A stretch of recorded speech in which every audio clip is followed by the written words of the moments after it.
bahasa Arab. Nama saya nama Arab, Pak Mahfud juga nama Arab.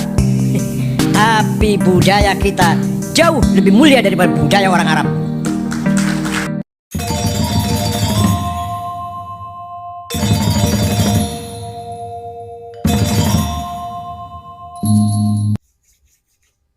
Assalamualaikum warahmatullahi wabarakatuh.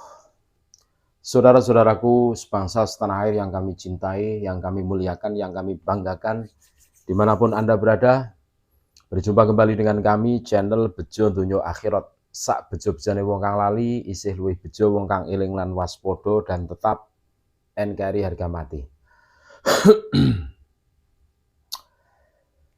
Sejumlah hadis palsu yang sering dikeluarkan oleh kaum berakidah kastanisasi, rasis, penyembah berhala, nasab adalah hadis yang berhubungan dengan nasab dan pemuliaan klan tertentu.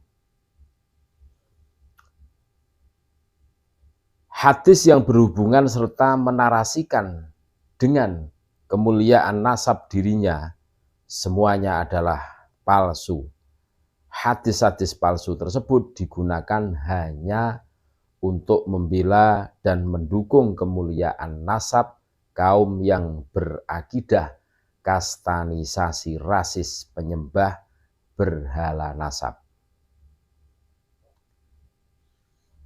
Yang menjadi masalah dan janggal adalah bahwa kaum yang berakidah kastanisasi, rasis, penyembah berhala nasab tidak pernah menyebutkan status hadis yang ia keluarkan.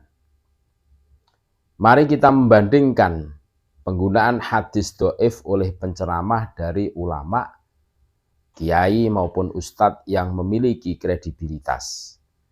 Para penceramah tersebut juga sering menggunakan hadis dhaif, tetapi sebagai penyemangat untuk beribadah. Selain itu, para penceramah tersebut tidak menggunakan hadis dhaif dengan sembarangan dan selalu menjelaskan status hadis tersebut.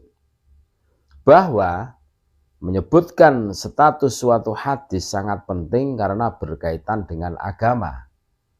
Karena menyampaikan hadis dhaif tanpa disebut hadis itu dhaif, maka itu sangat terlarang. Kenyataannya bahwa kaum yang berakidah kastanisasi, rasis, penyembah berhala nasab tidak pernah menyampaikan status hadis yang dia gunakan. Mereka sering asal melontarkan hadis yang ternyata terbukti hadis tersebut palsu. Salah satu hadis palsu yang sering dipakai oleh mereka seperti bahwa barang siapa yang meragukan silsilah dzurriyyah Nabi adalah bagian dari orang munafik.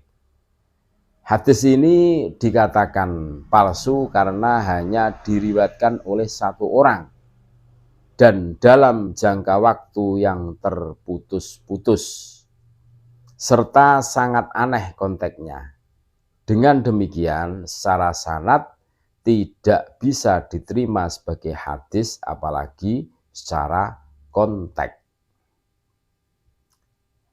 Jadi sangat berbahaya, apalagi membuat kita semua apa tidak boleh mengamalkan hadis dhaif.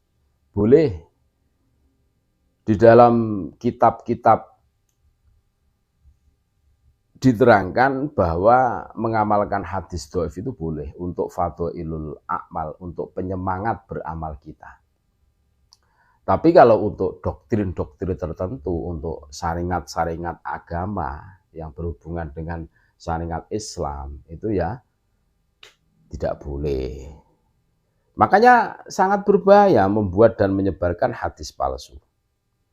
Ini ada salah satu riwayat dari sahabat Abu Hurairah radhiyallahu an, dia berkata Rasulullah Shallallahu Alaihi Wasallam bersabda, siapa yang berdusta atas namaku dengan sengaja, maka hendaklah ia mempersiapkan tempat duduknya dari neraka. hadis riwayat Imam Bukhari dan Imam Muslim.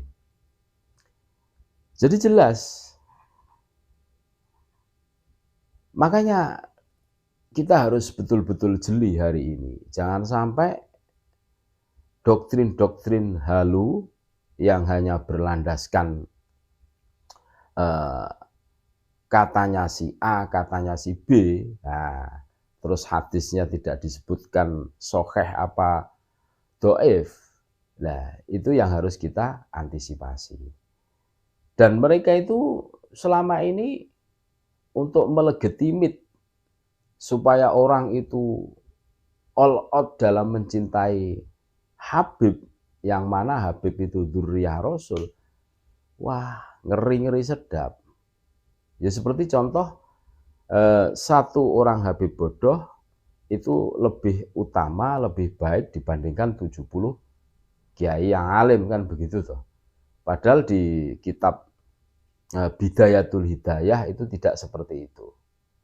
Kalau di kitab Bidayatul Hidayah, satu orang alim itu bisa mengalahkan 70 orang yang bodoh. Nah ini secara logika, secara nalar masuk. Tapi kasusnya kan dibalik ini. Konteksnya kan dibalik oleh mereka. Karena punya visi misi. Supaya keakuan mereka akan nasab dzurriyyah Nabi ini biar mulus, biar mereka lebih diakui oleh publik seperti itu. Dan ini pembodohan. Makanya kita harus betul-betul jeli, harus berhati-hati. Lebih baik bertanyalah, seumpama menemukan kemuskilan-kemuskilan dari mereka. Apa benar begini? Tanya kepada ahlinya, seperti itu. Terima kasih. Tetap NKRI harga mati. Assalamualaikum warahmatullahi wabarakatuh.